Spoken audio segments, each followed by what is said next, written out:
Bonjour, ici Wilfried Rivière, président fondateur d'Emrys Lacarte, et je vous propose de voir ensemble une étude un peu poussée au niveau mathématique de notre programme fidélité. Nous allons voir d'où vient l'argent pour payer les cycles de primes entre toutes les cagnottes, et est-ce que ce système est viable à long terme. Alors tout d'abord, comment sont générés les lots de pièces? Il y a deux manières de générer un lot de pièces. Premièrement, grâce à nos remises sur achat. Par exemple, vous faites 500 € d'achat de chèque Cadoc en tant que membre acheteur. La remise pour la coopérative accordée par Cadoc est de 5%, soit 25 €. Voici la répartition de ces 25 €. 2% pour l'acheteur, donc 10 €, soit un lot de pièces. 1% de remise pour l'acheteur enchanté, soit 5 €. L'acheteur enchanté qui est votre parrain. Et 1% pour votre parrain enchanteur, soit 5 €. Donc les 1% de remise restante, soit 5 €, sont la marge d'Emrys Lacarte. Deuxièmement, une autre manière de générer un lot de pièces, c'est l'achat de cartes Emrys, réservées aux enchanteurs. Par exemple, vous positionnez directement 5 lots de pièces dans votre plan fidélité, à l'endroit où vous le souhaitez. C'est vous qui cliquez sur les petits plus qui s'affichent. Vous bénéficiez d'une remise de 100% sur l'achat de toutes vos cartes Emrys. Donc, 5 cartes Emrys, 50 €, donc 10 € par carte. 100% de remise, 50 €, soit 5 lots de pièces directement positionnés dans le plan fidélité. Maintenant, je vous propose de voir comment Emrys peut payer tous les cycles et comment il redistribue l'argent. Vous voyez dans ce schéma une cagnotte appelée A qui est suivie de 16 autres cagnottes, 8 à gauche et 8 à droite. C'est ce qui est nécessaire pour effectuer un cycle. Donc ça, c'est la toute première cagnotte dans le plan fidélité Emrys, la cagnotte d'origine. Maintenant, étudions ensemble combien de cagnottes sont nécessaires pour réaliser chaque cycle. Alors vous allez me dire, 16, 8 à gauche, 8 à droite. Oui, mais en fait, ce n'est pas tout à fait ça, puisqu'il y en a déjà positionné, donc il en manque toujours un certain nombre. Si vous regardez la cagnotte B, vous voyez qu'elle en a 4 à gauche et 3 à droite. Donc combien y en manque-t-il pour qu'elle ait 8? Eh bien, voici les cagnottes manquantes. Donc il en manque 9, 4 à gauche et 5 à droite. Maintenant, si on regarde la cagnotte suivante qui va cycler, la C, combien y en manque-t-il? Eh bien, c'est exactement la même chose. Il en manque 3, 4 à gauche et 5 à droite, ce qui fait 9 cagnottes.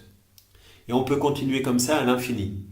Si on regarde la cagnotte D, par exemple, combien y en manque-t-il pour qu'elle puisse cycler? Il y en a 4 à gauche, il en faut 8, donc il en manque 4.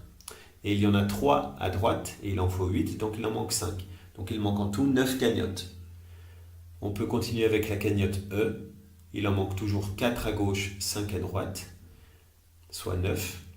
La cagnotte F, il en manque 4 à gauche, 5 à droite, donc 9 cagnottes. La cagnotte G, il en manque 4 à gauche et 5 à droite, soit 9 cagnottes.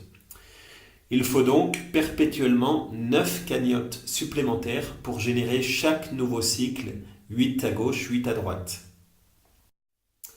Alors, quelle est l'explication mathématique d'un cycle, lot de pièces dans le plan personnel, par exemple?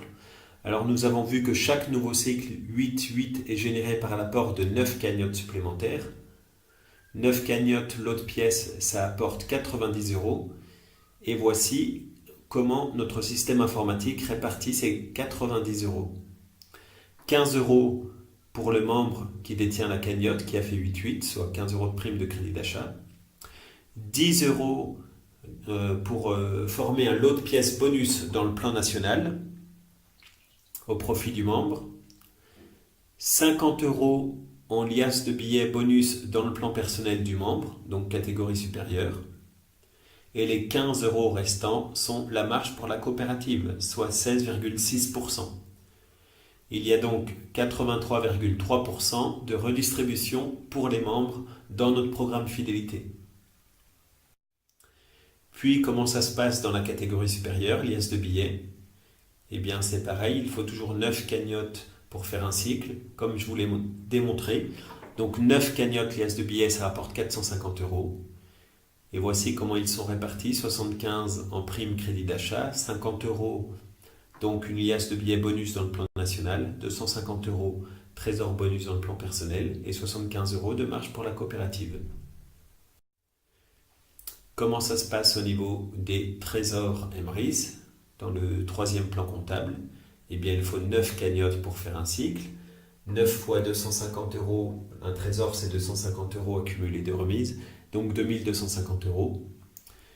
Et ils sont répartis comme ceci, 375 euros de prime, 250 euros qui servent à créer un trésor bonus dans le plan national, 1250 euros c'est la valeur d'un lingot d'or bonus dans le plan personnel, quatrième catégorie. Et les 375 euros restants sont la marge pour la coopérative, donc toujours 16,6%. Voici comment ça se passe dans la catégorie lingot d'or, donc quatrième niveau du plan comptable. Il faut toujours 9 cagnottes supplémentaires pour réaliser chaque cycle comme nous l'avons vu. Donc 9 cagnottes lingots d'or accumulent 11 250 euros et ils sont répartis comme suit. 1875 euros de prime crédit d'achat pour le membre, 1250 euros un lingot d'or bonus dans le plan national, 6250 euros dans le coffre-fort bonus du plan personnel et 1875 euros de marge pour la coopérative, toujours 16,6%. Et voici comment ça se passe dans la dernière catégorie comptable. Toujours 9 cagnottes supplémentaires pour réaliser un cycle 8-8. La logique ne change pas.